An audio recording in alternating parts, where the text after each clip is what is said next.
চলে এসেছি আরেকটি সুন্দর অঙ্ক নিয়ে, সেটি সময় কার্যের অঙ্ক। এই সময় কার্যের অঙ্ক ওয়েস্ট বেঙ্গলের ডাব্লিউপি পরীক্ষায় আর কেপি পরীক্ষায় একটি গুরুত্বপূর্ণ অধ্যায়ের একটি অঙ্ক।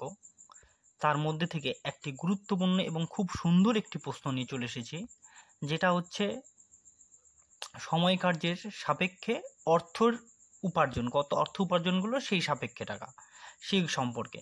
তাহলে কি বলা আছে, যদি পাঁচজন পুরুষ অথবা 7 জন মহিলা একদিনে 5250 টাকা পায়, তবে 7 জন পুরুষ ও 13 জন মহিলা একদিনে কত টাকা পাবে সেটা আমাদেরকে অর্থে কি করতে হচ্ছে, বের করতে বলা হয়েছে।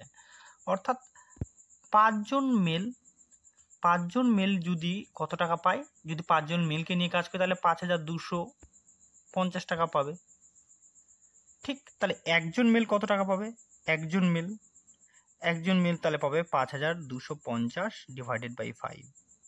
এইভাবে করবো আমরা, যেহেতু অথবা আমাদের বলে দেওয়া আছে, কিন্তু এটা কিন্তু অথবা কোশ্চেনের টাইপে, আমাদের কিন্তু একসঙ্গে বলেনি। একসঙ্গে বললে তখন আলাদা মেথডে হয়, আর এটা আমাদের অথবা কোশ্চেন, তার জন্য মানে টোটাল আমি ধরলাম 5 জন পুরুষই যদি কাজ করে তাহলে কত টাকা পাবে, তাহলে 5 জন পুরুষে এত টাকা পাবে।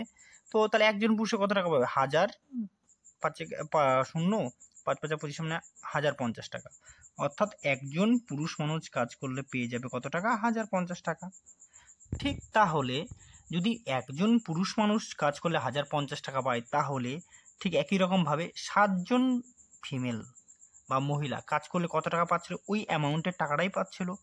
তাহলে সেক্ষেত্রে কতটা হবে, 7 জন পুরুষ, তাহলে একজন ফিমেল কত টাকা পাবে, একজন ফিমেল পাবে 5250 ডিভাইডেড বাই 7। কাটাটি করলে কত হবে, 7 7 49, তাহলে 49 3 35, 5 7 35, 0, তাহলে কত হচ্ছে, তাহলে একজন আমাদের ফিমেল কত টাকা করে পাবে, 750 টাকা করে পারে।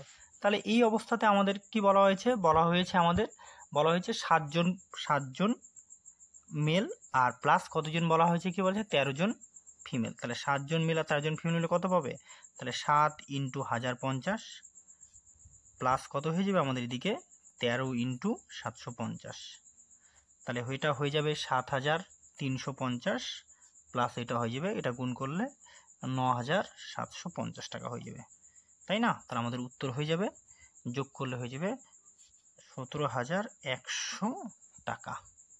কত টাকা, 17 না